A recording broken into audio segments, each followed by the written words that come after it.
Beloved friends, welcome to another week of sacred reading, uh, also known in Latin as Lectio Divina, a traditional practice of taking a sacred text and reading that text so that it might speak to us today, reading through and through and through again, generally aloud, either in a group or by yourself. And seeing what word, phrase, image might speak into your life today. It might give you encouragement. It might call you out. It might remind you of something that you need to be more intentional about, whatever it may be. It's the belief that the scripture can speak today, and not just through Bible study, although Bible study is very important, but Bible study is often done with commentaries and exploring the original language, trying to understand what the author might have meant when they actually said the words in the context they were spoken.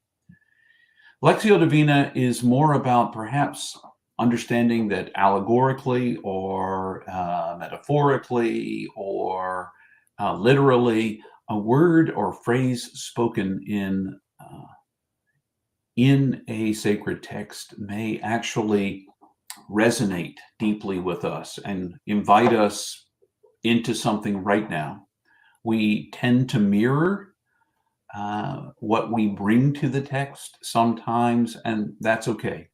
What's going to ring truest for you is probably something that's either bothering you or stirring in you.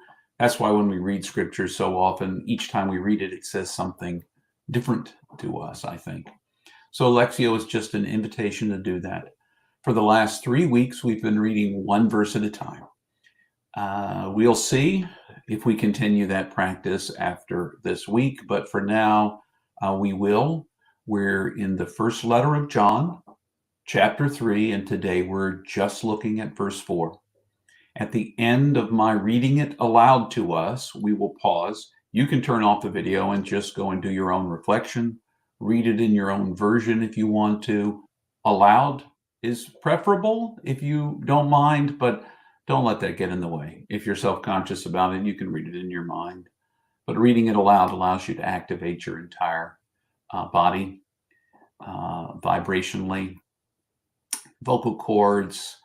When I'm speaking now, I can even feel the vibration in my feet as it's vibrating. You can feel it all through your body as well as hear it with your heart and with your ears. So consider that if you want to. But after I've read it aloud to us just once, oftentimes when I do Lectio Divina, I read it 3 times aloud with a pause between. I will then share a reflection of what I heard. This isn't the exhaustive reality of what the text says. It's what it's said to me today. We did Lectio Divina again tomorrow, and I read the text again. Something else may speak to me. So each day is new, is fresh, and you can read the text with that in mind. Catching my breath, encourage you to catch yours. And now, listen for a word from the Lord. All who walk in broken ways are trampling over the law of the chosen one, for all broken ways go against his law.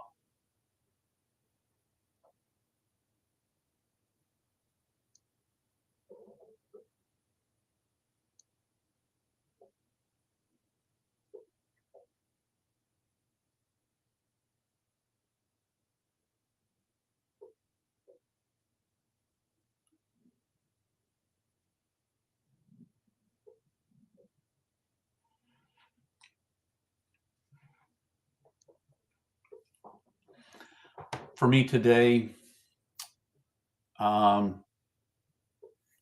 broken ways and trampling rose in me.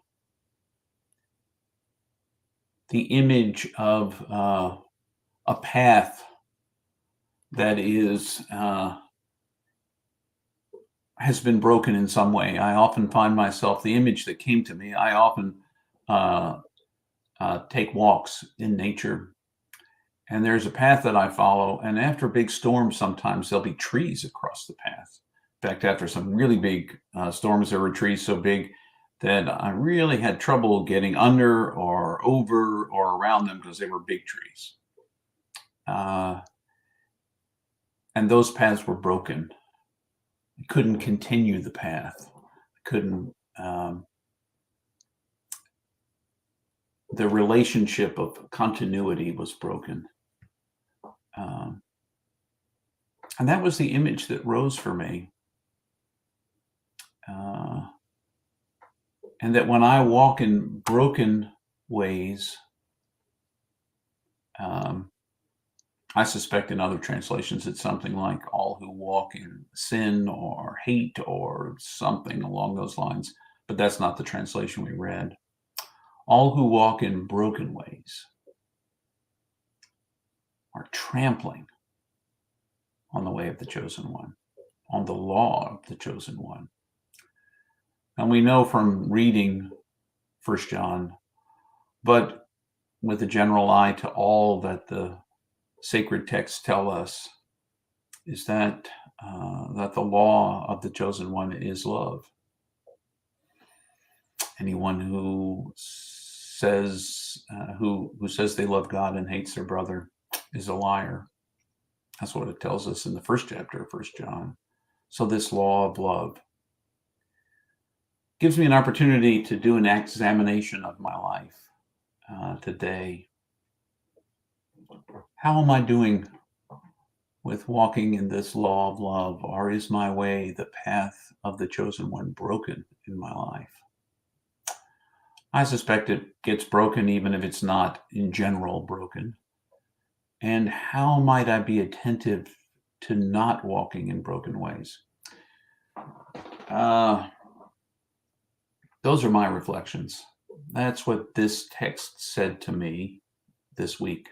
I'm delighted you joined me.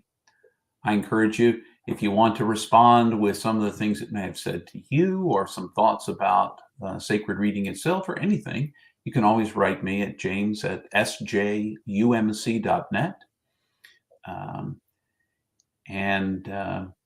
Thanks for joining me today.